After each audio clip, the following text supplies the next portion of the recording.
Yes, good morning. Here is our chemistry of physical chemistry, and it's our lesson of physical chemistry. And I'm picking you in an area called thermochemistry. We had recorded 3 lessons, so I want us to continue from there. And I want us to look at experiment to determine the enthalpy of combustion of a substance. After this, we shall look at the experiment to determine enthalpy of combustion of a solution. Because for enthalpies of combustion, we had looked at most of these questions in the other previous videos, and therefore now I was left with giving an experiment here. Then I go start on enthalpy of solution, and from enthalpy of solution, we do many calculations, and then we go to Born-Haber cycles. So I reminded us by first defining enthalpy of combustion as the heat change given out, rather as the heat given out when 1 mole of a substance is completely burnt in oxygen. But if they say standard enthalpy of combustion, if they add the word standard enthalpy, if they add just the word standard, it will mean that the standard heat or standard enthalpy of combustion, the heat given out when 1 mole of a substance is completely burnt in oxygen under standard conditions of temperature and pressure, or pressure and temperature. So basically, when they say standard, you add on the aspect of the condition. You add aspect of the conditions of temperature and pressure. So you define it as the enthalpy change or the heat that is given out when 1 mole of a substance is completely burnt in oxygen at standard conditions of pressure and temperature. Or one can say at 273 kelvins and 1 atmosphere. So basically, that is how you would define enthalpy of combustion. Now let's see how we do the experiment, or how we carry the experiment to determine the enthalpy of combustion. So what we do, we draw a calorimeter. So I'm going to draw my calorimeter.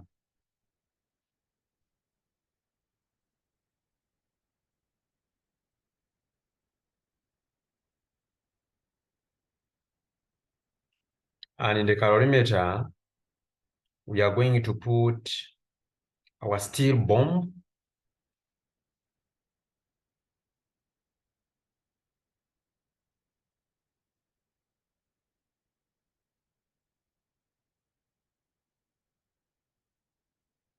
And in this bomb, we are going to put the ignition wires.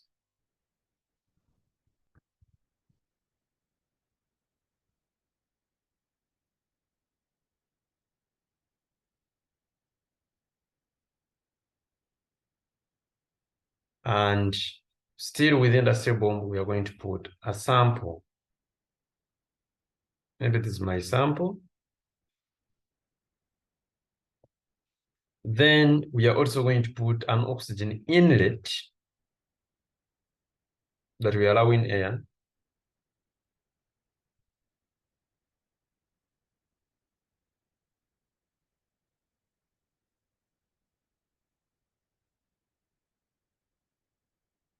Then we are going to put a stirrer.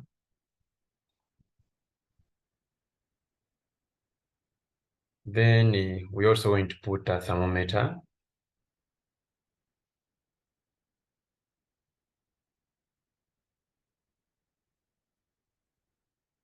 So as you're drawing that way, make sure that you use rulers where necessary. You draw something very, very, very. So this is my ruler, rather this is my thermometer. And we are going to put water in this experiment.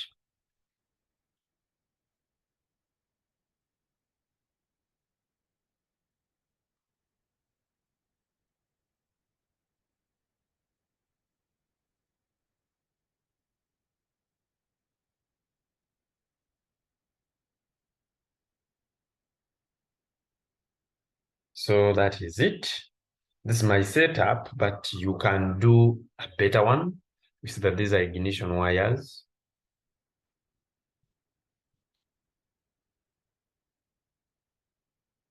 This is a thermometer.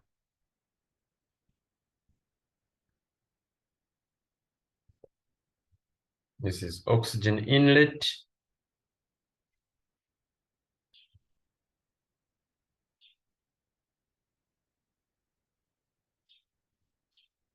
And this is a sample. The one here on top is a sample. Where the sample is put, we can call it a sample dish. A sample dish.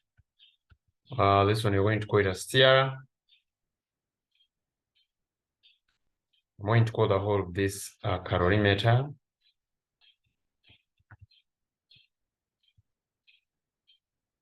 And I'm going to call this one a steel bomb, where I've put all these contents.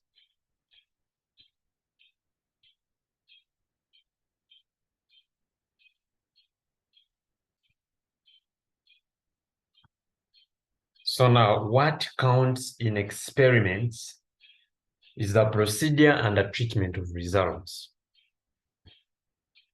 So procedure,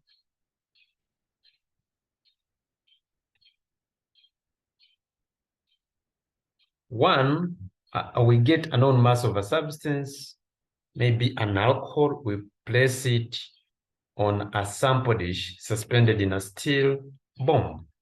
So procedure one is that a known mass of a substance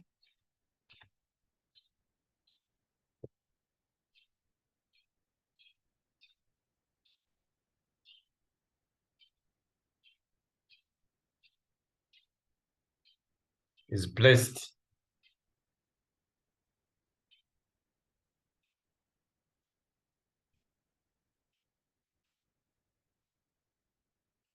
on a sample dish,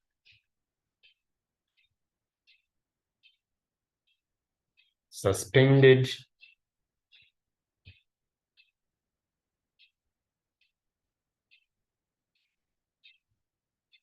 in a steel bomb.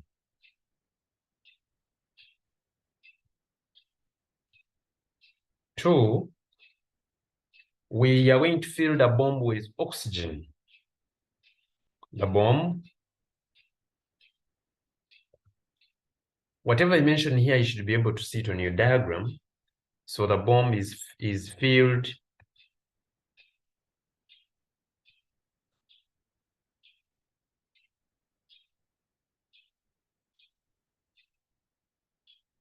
with oxygen, and then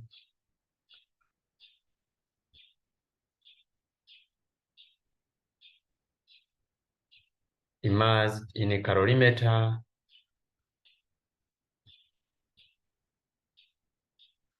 containing water.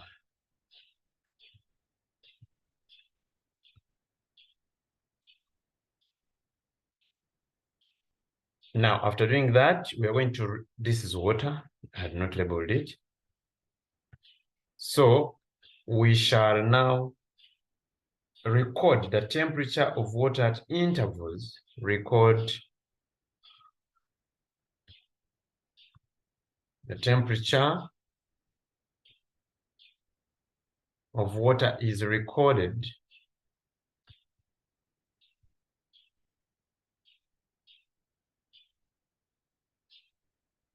at intervals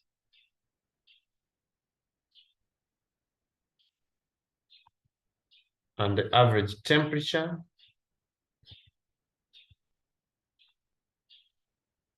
is calculated.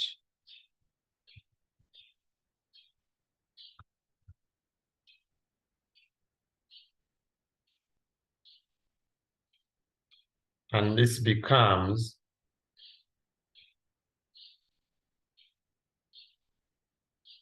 basically, this becomes the initial temperature of water.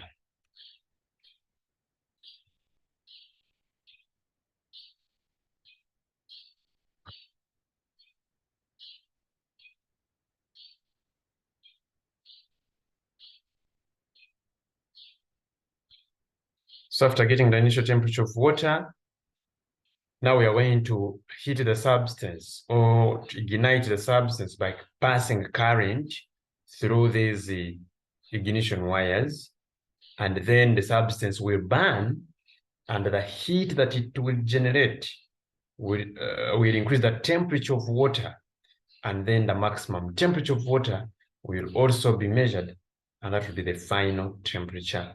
So we're going to say the substance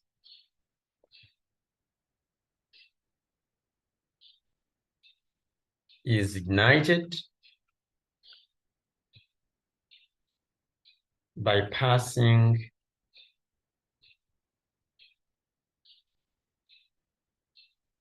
a current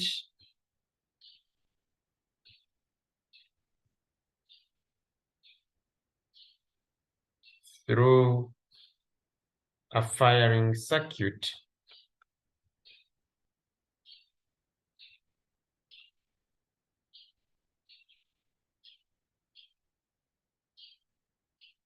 the substance burns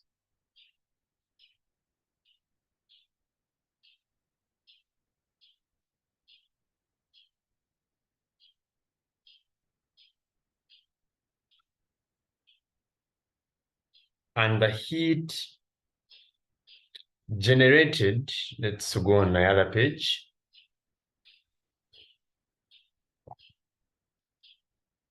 and the heat generated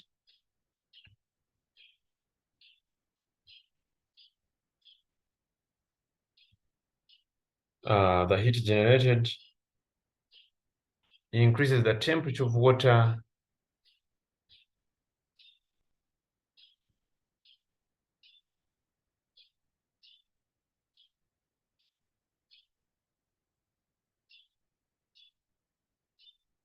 and the maximum temperature of water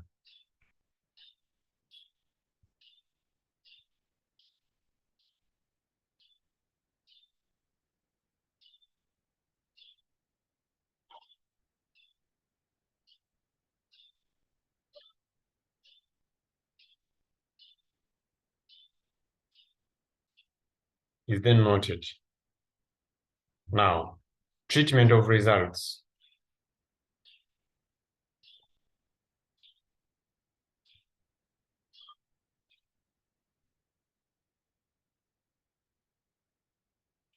We let capital M to be mass of water,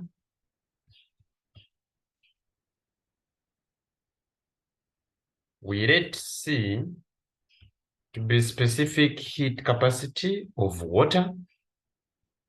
If we let delta T to be the rise in temperature after getting the maximum, rather the final minus the initial, so I get rise in temperature. Then if W is the molar mass of a compound,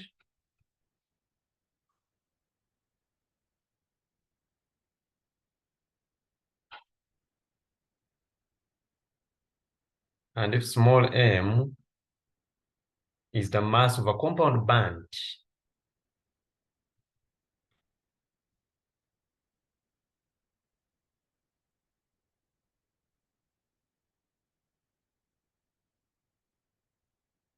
then we also take an assumption, because in experiments like those of thermochemistry, we take some assumptions. So we take an assumption that the heat evolved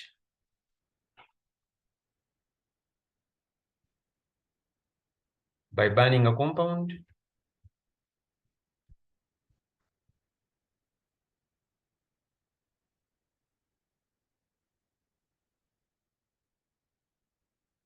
is equal to the heat gained by water and calorimeter.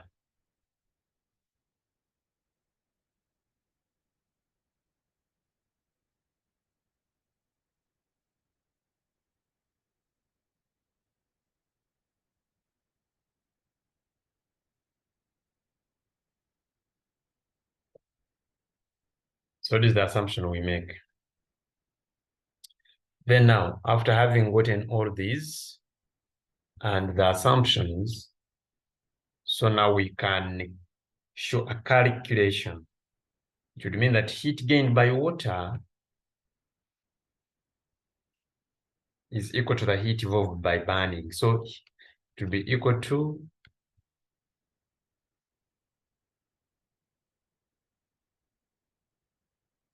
heat gained by water.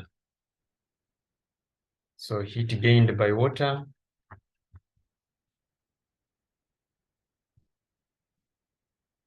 equaling to mass of water times specific heat capacity of water times change in temperature. And this will be in joules. So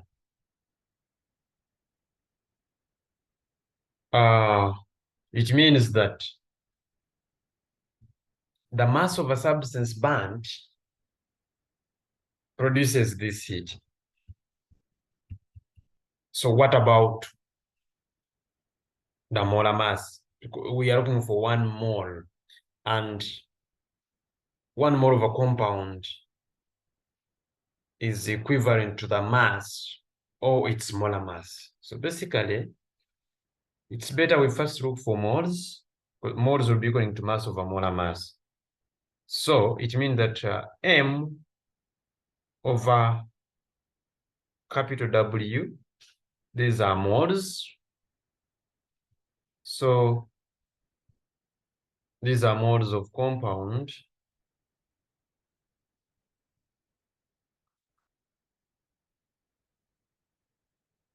They will evolve this heat that we've calculated, mCdt, joules of heat. Then what about 1 mole? So 1 mole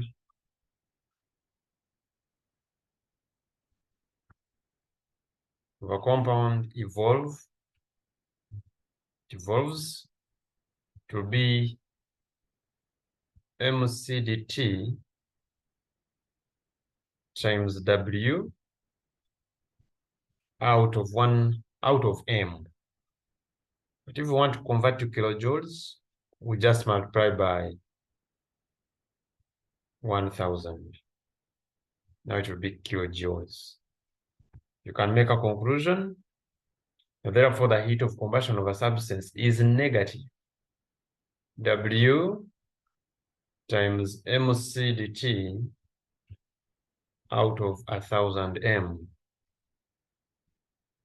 kilojoules per mole. So that way you would have determined the enthalpy of combustion of a substance. So we are going now to look at the experiment that is used to determine the enthalpy of solution, and the calculations that we shall be looking at will entirely be the calculations of enthalpy of solution in addition to the Born-Haber cycles. So let's look at enthalpy of solution.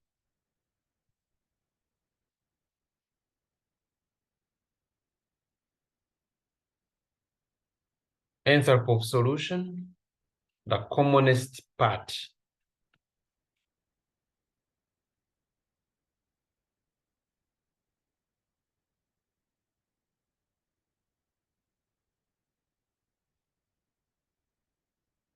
Now, we need first to determine that, we need first define what enthalpy of solution is. So when we talk about enthalpy of solution, we are looking at that heat evolved or absorbed when 1 mole of a substance is dissolved in a specified number of moles of water, basically. So when you talk of enthalpy of solution, you look at a substance being dissolved in water. So of course, this would have come when we have looked at some concepts like hydration, but here I'm interested in an experiment. I'm interested in an experiment, and this will give us, from an experiment, we shall be able to calculate the general questions. So when we talk about enthalpy of solution, look at that enthalpy change when 1 mole of an ionic salt is dissolved in water to form an infinitely dilute solution. Yeah, so enthalpy of solution would refer to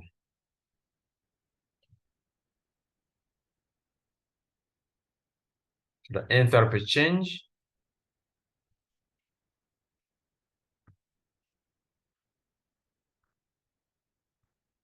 or one can call it heat given out or absorbed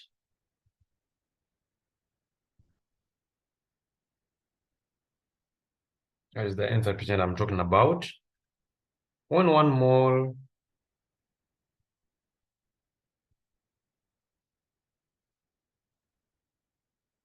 of a substance, or one can call that substance an ionic compound.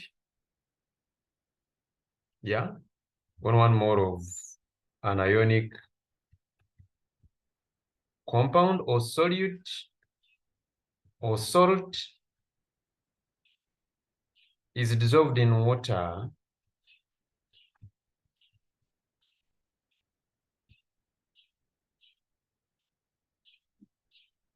to form an infinitely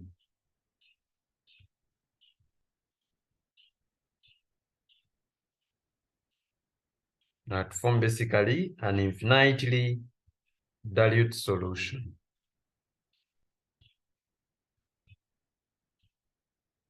Or still one would say heat evolved or absorbed when 1 mole of a substance is dissolved in a specified number of moles of water. Yeah, is dissolved in a specified number of moles of water. If they put the word standard, then you have to add at standard temperature and pressure, or at standard conditions of temperature and pressure, or at 273 kelvins and 1 atmosphere. So if they add the word standard, also you have to add the standard condition. So basically, what I'm trying to mean is that you may have an ionic compound like MX, solid, being dissolved in water to form an infinitely dilute solution, M ions and X ions. That is what I'm trying to mean. And in this equation, the dissolution of this ionic solid is viewed as the crystal lattice is breaking down to form individual gaseous ions. So this is always this is an endothermic reaction. But as we proceed, I will show you, or we are going to come to realize that enthalpy of solution can be either positive or negative. So it can either be exothermic or endothermic. And we are going to see how we come to those deductions. But what has brought me now is just an experiment. But I couldn't do away without these definitions. So basically, we need to know how to define enthalpy.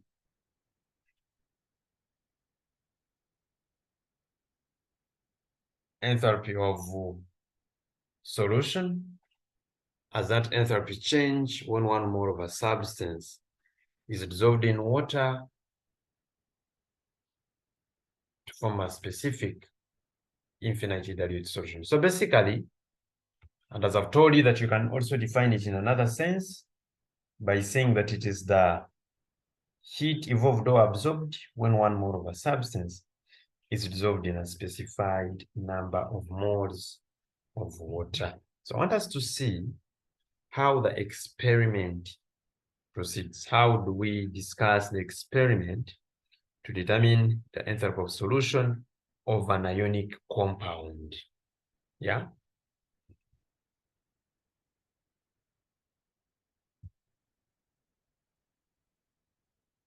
You call it experiment or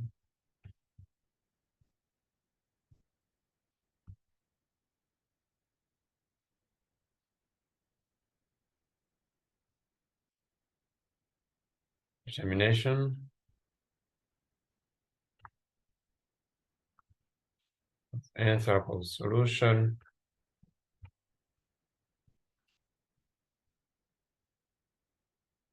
of an ionic compound.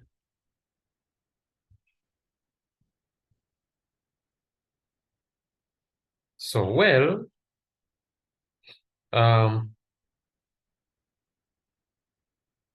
what we normally do when you're determining this ionic compound, what we do, let's first draw some sketch.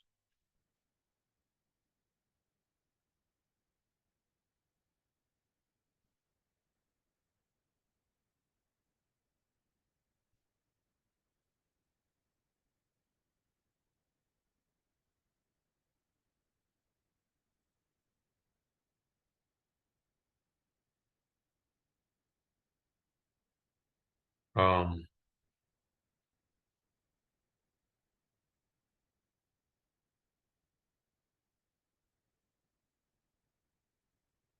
a moment.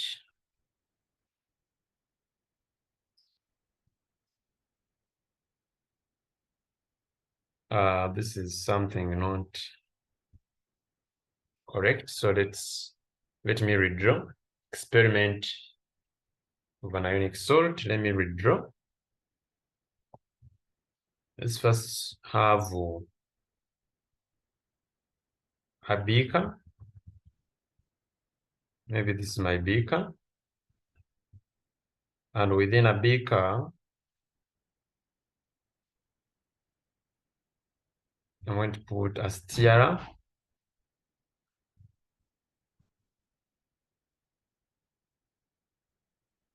There's a stirrer. And within a beaker is also a thermometer.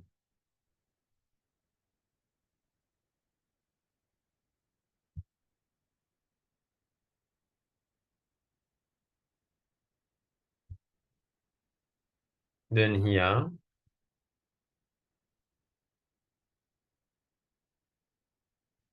it will be put into a calorimeter. This beaker will be put into a calorimeter.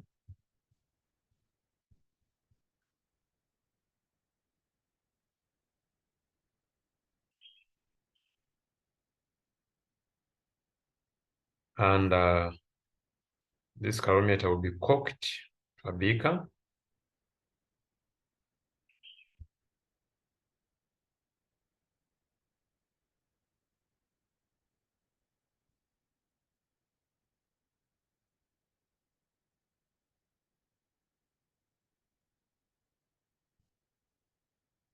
So this is what we are having. And then we shall also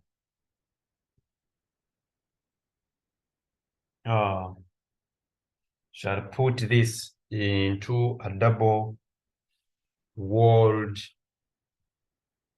cylinder, or one can call it a double-walled copper vessel.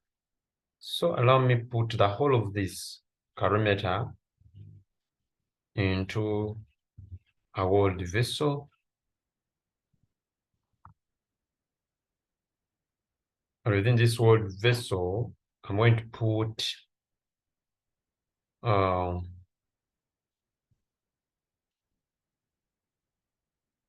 going to put water.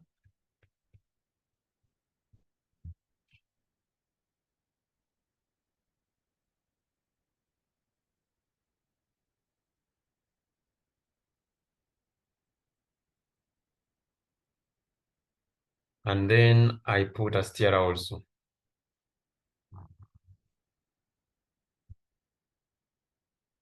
So in labeling, you will have your thermometer.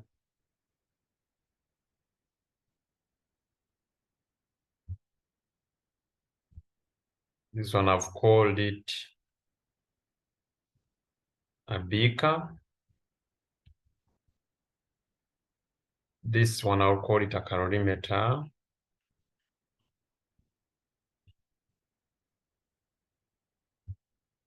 You call this one water. And this water is there to prevent heat loss or heat losses. Then within this is my solution. Within a beaker is a solution. Then this, you say that this is a stirrer. And this is cork. Like that. So what we do, we get a known volume of water procedures, a known volume,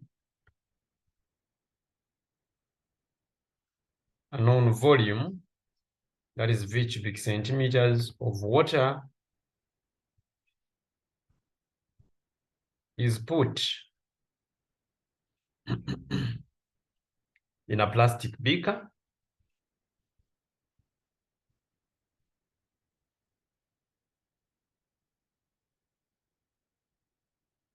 And its initial temperature noted.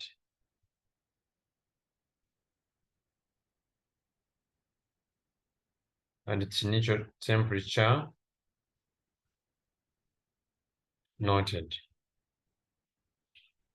Maybe I can note it as T1 degrees Celsius. 2, now I get a known mass of an ionic salt.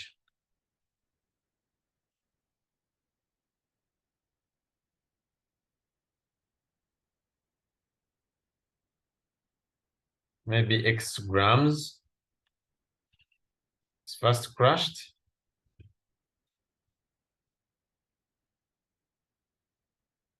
And then added to water in the beaker.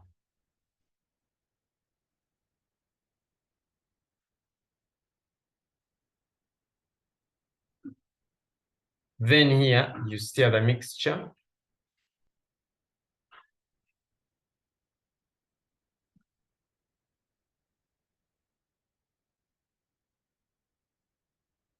The mixture is stirred to form a solution.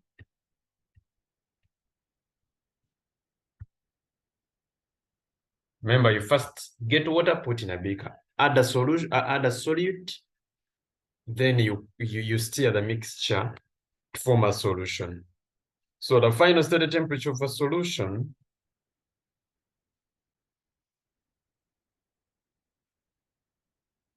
the final steady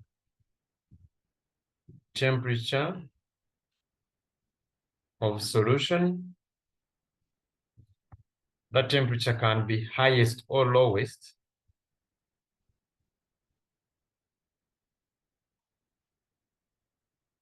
Is noted.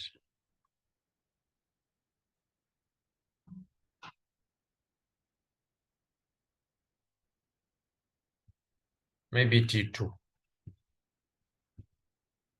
Now you treat these results. So for these results, remember, let me take it to another page. You've gotten water into a beaker. You record a temperature. You add mass of a certain solute. You stir to form a solution, then you record that final steady temperature. So after this, we are going to have the treatment of results.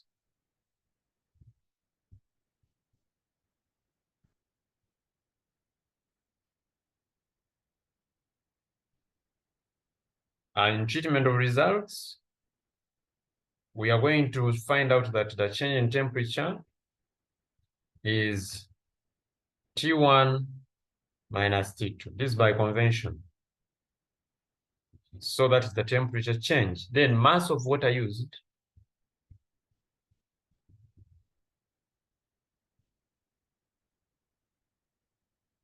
But still, one would use T2 minus T1, whatever, provided the temperature is high. Whatever is high, don't use negatives, but just take the difference. Mass of water used. Since we consider the volume of water to be V, so volume times the density, we are going to assume that density of water is 1 gram per cubic centimeter, and therefore V times 1, which is V grams. So we are going to assume that the solution is sufficiently dilute, meaning that the specific capacity of solution is the same as specific capacity of water, which is 4.2.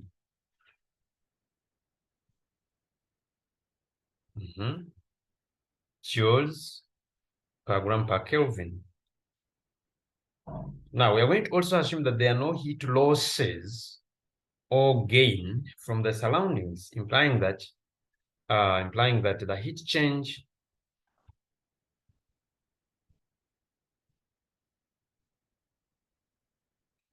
is the heat evolved or gained to be equaling to mass, and it will be mass of water plus mass of the solute, which we rate to be X, times specific heat capacity, which we say that is 4.2, then times the change in temperature dt. So if we let the formula mass or the molecular mass or the molar mass, relate the molar mass of ionic salt to be equaling to MR, then it would mean that number of moles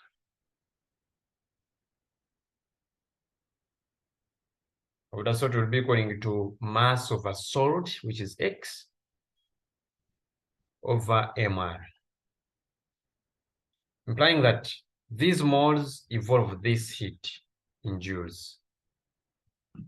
So we're going to say that X over MR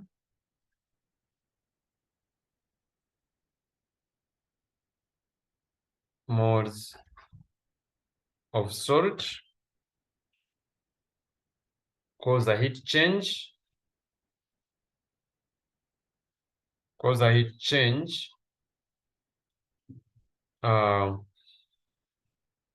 of 4.2 times V plus X dt. I can even put here dt, 4.2 dt times V plus that joules. Then what about 1 mole?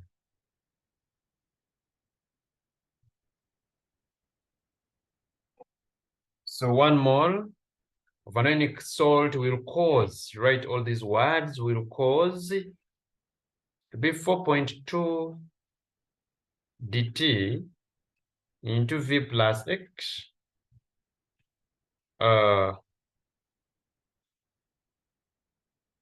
then we divide this by X over MR, then you multiply by 1000 to convert to kilojoules. But I told you that enthalpy of solution can be positive or negative, and therefore you can conclude and say the enthalpy of solution of an ionic salt is equal to plus or minus, yeah, 4.2 dt V plus X out of X over MR times 1000 kilojoules per mole. So that is the experiment to determine enthalpy of solution of an ionic solid. And where we are going now, we are going to be looking at the calculations or the concept to do with enthalpy of solution, enthalpy of hydration, and then lattice energy, that will take us to the bone Haber cycles that involve those concepts. See you in another video.